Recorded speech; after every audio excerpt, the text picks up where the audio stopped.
रामनगर नाम के एक छोटे से गांव में लालू नाम का एक लड़का रहता था।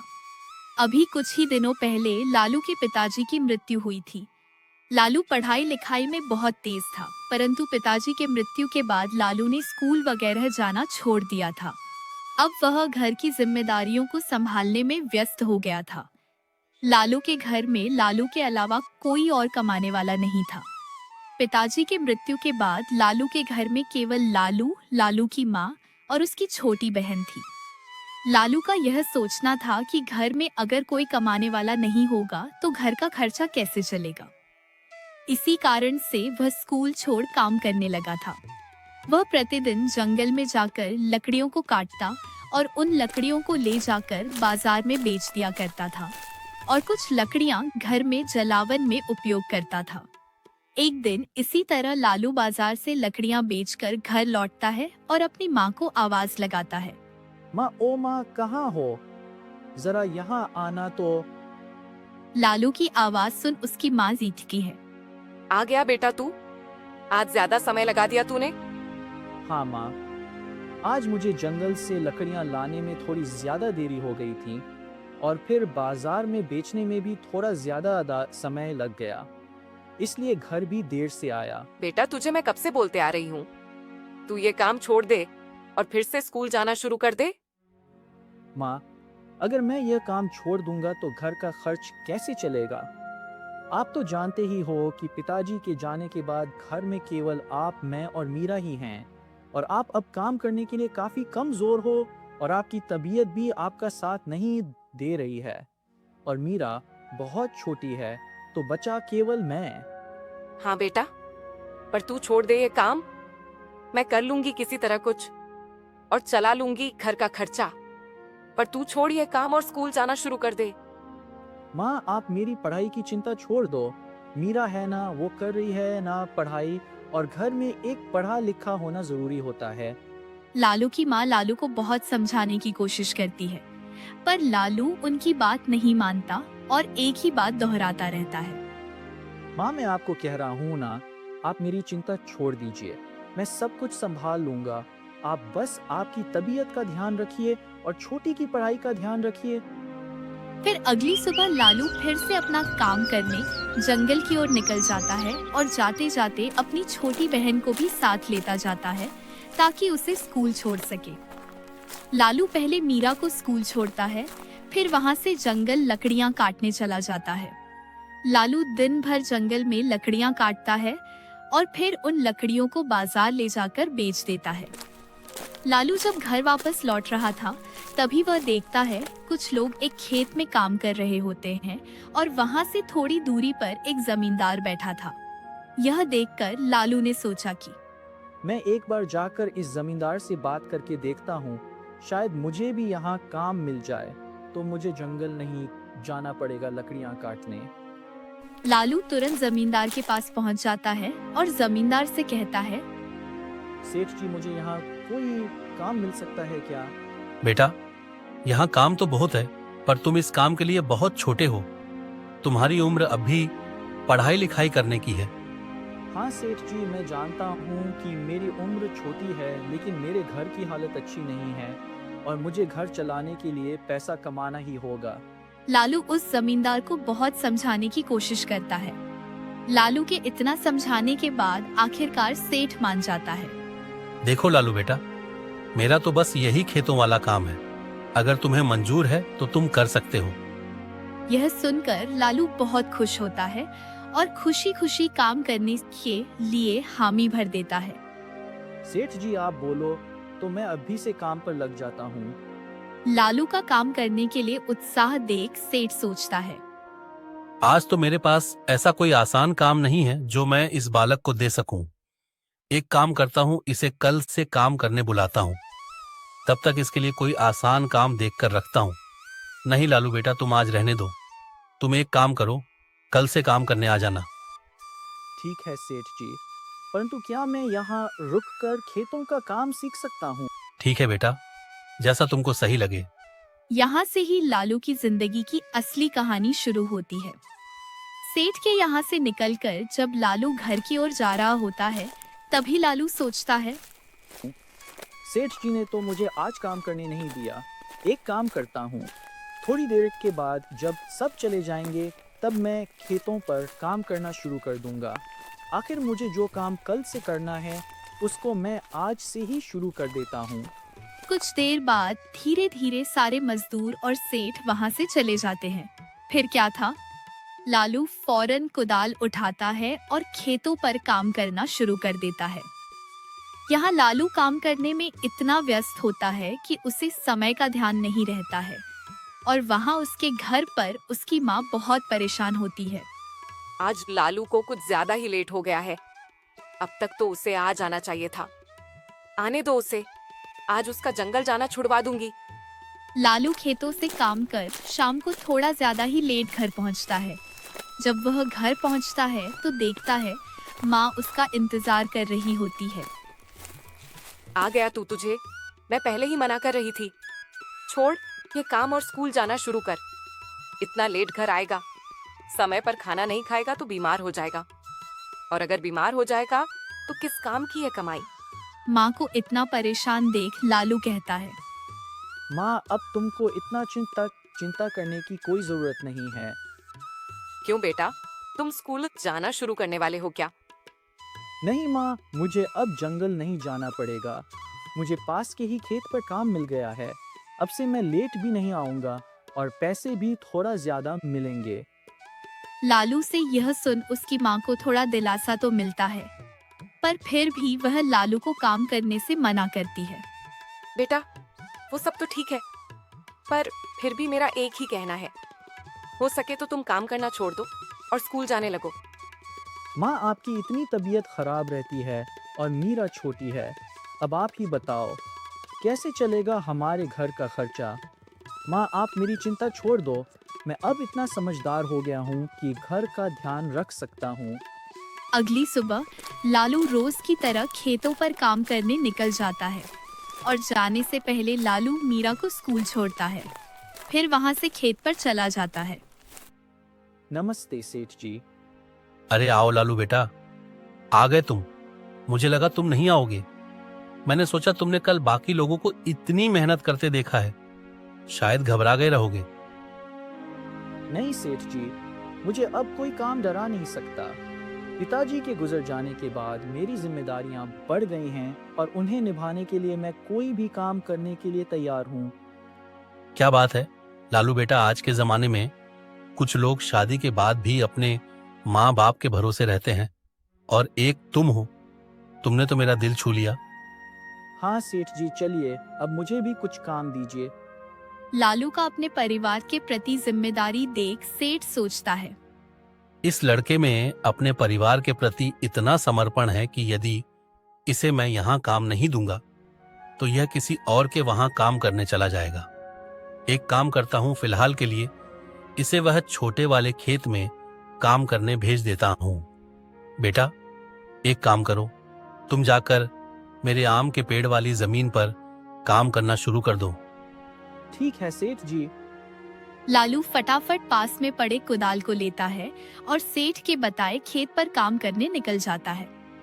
लालू सेठ के बताए खेत पर पहुंचकर काम करना शुरू कर देता है। लालू की एक आदत थी, वह हर काम को बहुत दिल लगा के करता था और बड़ी जिम्मेदारी से करता था, चाहे वह पढ़ाई हो या कोई काम। देखते ही देखते थोड़ी देर में लालू पूरा खेत जोत देता है। चलो, यहाँ का तो काम हो गया। अब सेठ जी से मिल दूसरे खेत पर काम करने चला जाता हूँ। सेठ जी, उस खेत का काम पूरा हो गया। अब कौन से खेत पर जाकर काम करूँ मैं? लालू से यह बात सुन सेठ चौंक जाता है। क्या कहा तुमने? उस खेत का काम हो गया? हाँ सेठ जी, वो खेत तो काम के हिसाब से बहुत छोटा था तो जल्दी हो गया। अब कहाँ जाऊँ मैं? बेटा आज के लिए बहुत हो गया। तुम्हारे उम्र के हिसाब से आज तुमने बहुत काम कर लिया है। अब घर जाओ और आराम करो। सेठ से यह बात सुन लालू कहता है, नहीं सेठ जी, अभी तो बहुत काम बचा है।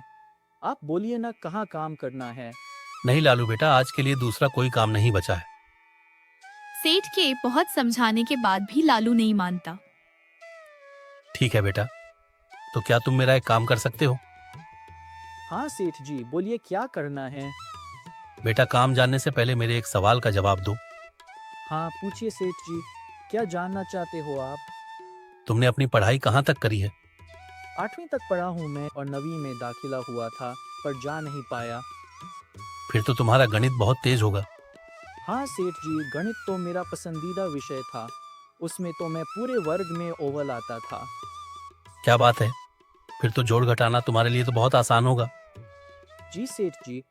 तो आज से तुम मेरे खेतों पर काम नहीं करोगे। सेठ से यह सुन लालू चौंक जाता है और सेठ से पूछता है, क्यों सेठ जी, ऐसा मैंने क्या कर दिया? माफ कर दीजिए, अगर मुझसे कुछ भूल हुई है तो। नहीं लालू बेटा, तुमसे कोई भूल नहीं हुई है और मैं तुम्हें केवल खेतों में काम करने से मना कर रहा हूँ, क्योंकि मेरे पास तुम्हारे लिए कुछ और काम है। कुछ और काम? मैं कुछ समझा नहीं सेठ जी, जरा साफ साफ बताइए। देखो बेटा, तुम्हें काम की ज़रूरत है और तुम्हें हिसाब किताब भी आता है, तो एक काम करो, तुम मेरे यहाँ मजदूरों की तनख्वाह और दूसरी ज़रूरतों का हिसाब रखने का काम करो। ठीक है, मुझे चलेगा सेठ जी। फिर सोचना क्या, चलो लग जाओ काम पर। वहाँ टेबल पर पड़ी है हिसाब की किताब। लालू सेठ की बात मान सेठ के यहाँ हिसाब रखने का काम करना शुरू कर देता है। लालू सेठ के यहाँ काम कर रहे सभी मजदूरों के तनख्वाह और बाकी का हिसाब लगाकर सेठ के पास चला जाता है। सेठ जी यह लीजिए, मैंने सभी मजदूरों की तनख्वाह और बाकी की चीज़ों का सारा हिसाब कर दिया है। एक बार आप भी देख लीजिए। क्या बात है बेटा, इतना जल्दी? तुम तो बहुत तेज हो। रुको, एक बार मैं भी देख लेता हूँ। सेठ हिसाब चेक करता है और जब वह देखता है कि सारा हिसाब एकदम सही है, तो वह लालू से कहता है, बहुत बढ़िया बेटा, सारा हिसाब एकदम सही है। तुम तो कमाल के लड़के हो, काम में भी तेज और हिसाब किताब में भी। नहीं सेठ जी, ऐसा कुछ नहीं। वो आपको बोला था ना, गणित मेरा सबसे पसंदीदा विषय है। हाँ वो तो है बेटा, पर तुम काम करने में भी बहुत अच्छे हो, हर काम दिल लगाकर करते हो। हाँ सेठ जी, वो ऐसा क्योंकि मेरे पिताजी कहते थे कि हमें कोई काम करने में कभी शर्म नहीं करनी चाहिए और जो भी काम मिल जाए उससे पूरी ईमानदारी और दिल लगाकर करना चाहिए। इससे काम में दिल लगा रहता है और काम भी जल्दी हो जाता है। क्या बात है लालू बेटा, क्या खूब बात कही है तुम्हारे पिताजी ने। बेटा आज के लिए बहुत काम हो गया, आपसे तुम केवल हिसाब किताब का काम करोगे। सेठ जी जैसा आपको सही लगे, चलो तो फिर मैं कल आता हूँ। लालू वहाँ से घर के लिए निकल जाता है। आज लालू कुछ ज्यादा ही जल्दी आ जाता है। लालू घर पर आते ही अपनी माँ को आवाज लगाता है। माँ कहाँ हो, जरा यहाँ आओ। लालू की आवाज सुन उसकी माँ वहाँ आ जाती है और लालू को इतना जल्दी घर पर देख बोलती है, अरे लालू बेटा, आज बहुत जल्दी आ गए। क्यों, आज काम नहीं था क्या? नहीं माँ, काम तो था, पर मैंने अपना सारा काम कर लिया तो सेठ जी ने मुझे भेज दिया। चलो अच्छा है, इसी बहाने आज जल्दी आ गया घर। माँ, मैं तुम्हें एक बात बताना तो भूल ही गया। कौन सी बात बेटा? माँ, अब से मुझे खेत पर मजदूरी का काम नहीं करना होगा, क्योंकि सेठ जी को जब मैंने बोला कि मैं गणित में अच्छा हूँ तो उन्होंने मुझे हिसाब किताब का काम दे दिया है। अब मुझे बस हिसाब की किताब का काम करना होगा। ये तो बहुत अच्छा हुआ। हिसाब करता रहेगा तो तुझे दो फायदे होंगे। एक तो तुझे बाकियों की तरह मजदूरों वाला काम नहीं करना होगा और दूसरी कि तेरा गणित और भी अच्छा हो जाएगा। हाँ माँ, मैंने जब आज का हिसाब लगाकर सेठ जी को दिखाया तो उन्होंने मेरी बहुत तारीफ की। चल अब आज जल्दी आ गया है तो कुछ खा पीकर आराम कर ले। ठीक है माँ, अब खाना लगा दो, मैं तब तक हाथ मुंह धोकर आता हूँ। इसी तरह अब लालू रोज खेतों पर जाता, उस दिन का सारा हिसाब का काम करता और घर जल्दी आने लगा था। इसी तरह कुछ दिन बीत जाते हैं। फिर एक दिन जब सेठ देखते हैं कि लालू घंटों का हिसाब का काम मिनटों में कर देता था और उसका बाकी का समय खेत पर व्यर्थ जा रहा है, तो वह लालू को अपने पास बुलाता है। लालू बेटा जरा यहाँ आना तो। आया सेठ जी। बेटा क्या तुम मेरा एक कहना मानोगे? हाँ बोलिए ना सेठ जी, क्या करना है? बेटा तुम इतनी जल्दी हिसाब का काम कर लेते हो और फिर उसके बाद तो तुम्हारे पास दूसरा कोई काम नहीं रहता है। तो कल से तुम सुबह स्कूल चले जाया करो और फिर वहां से यहाँ आ जाना। इससे तुम्हारी पढ़ाई भी चलती रहेगी और तुम काम भी करते रहोगे। पर सेठ जी, परवर कुछ नहीं, और तुम पैसों की चिंता मत करो। तुम्हारे स्कूल की पूरी फीस भी मैं भर दूंगा और काम तुम चाहे जितनी भी देर करो, पैसे मैं तुम्हें पूरे दिन के दूंगा। बस तुम मन लगाकर पढ़ो। सेठ जी से इतनी मदद मिलता देख लालू सेठ का धन्यवाद करने लगता है। आपका बहुत बहुत धन्यवाद सेठ जी। आप मेरी बहुत मदद कर रहे हैं। मैं आपसे वादा करता हूँ, मैं अपनी पूरी क्षमता के साथ पढ़ाई करूँगा। धन्यवाद किस बात का बेटा, तुम भी मेरे बेटे जैसे हो और तुम्हारे अंदर जो हुनर है उसको मैं ऐसे व्यर्थ होता नहीं देख सकता। चलो, ऐसे भी तुमने आज का अपना काम पूरा कर लिया है।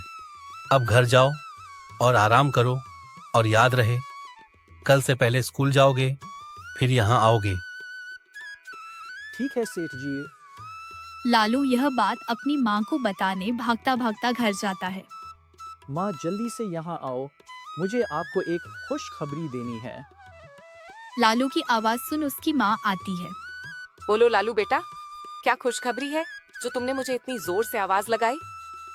माँ, आपकी इच्छा पूरी होने वाली है। मेरी इच्छा? मेरी कौन सी इच्छा पूरी होने वाली है? बेटा जरा साफ साफ बताना। तो सोचो माँ, आप मुझे हर रोज इसी बात के लिए कहती रहती हो। मेरी तो सबसे बड़ी एक ही इच्छा है कि तू काम छोड़ स्कूल जाना शुरू कर दे बस। यही माँ, आपकी यही इच्छा पूरी होने वाली है। क्या कहा बेटा? तू स्कूल जाना शुरू करने वाला है? इसका मतलब अब तू काम करने नहीं जाएगा? नहीं माँ, मैं काम पर भी जाऊंगा और स्कूल भी। कैसे बेटा? अगर तू स्कूल जाएगा तो तू काम पर कैसे जाएगा? माँ, इसका हल सेठ जी से मिला है। सेठ जी ने कहा कि कल से मुझे पहले स्कूल जाना होगा और फिर स्कूल से खेत पर आना होगा, और उन्होंने कहा कि स्कूल की पूरी फीस भी वहीं भरेंगे। क्या बात है, तुम्हारे सेठ जी तो बड़े दिल वाले हैं। तुम्हें उनका बहुत शुक्रिया करना चाहिए। आज के समय पर किसी की कोई इतनी मदद कहाँ करता है जितनी मदद सेठ जी कर रहे हैं। हाँ माँ, पर इसमें बहुत बड़ा हाथ पिताजी की सीख का भी है। सेठ जी को मुझ में मेरे काम के प्रति समर्पण और मेरी मेहनत को देखकर उन्होंने यह फैसला लिया है। इस तरह लालू की अपने काम के प्रति मेहनत और ईमानदारी ने उसकी जिंदगी बदल दी। उसको अब बस अपनी पढ़ाई पर ध्यान लगाना था। अब लालू रोज सुबह अपनी छोटी बहन के साथ साथ स्कूल जाता और फिर स्कूल से आने के बाद सेठ के यहाँ हिसाब किताब का काम करने जाता था। दोस्तों, इस तरह लालू की मेहनत ने लालू की जिंदगी बदलने में मदद की। अब लालू स्कूल भी जा पाता था और काम कर अपने घर का पालन पोषण भी कर पा रहा था। दोस्तों, इस तरह की और शानदार कहानियाँ देखने के लिए हमारे इस चैनल को सब्सक्राइब करें। धन्यवाद।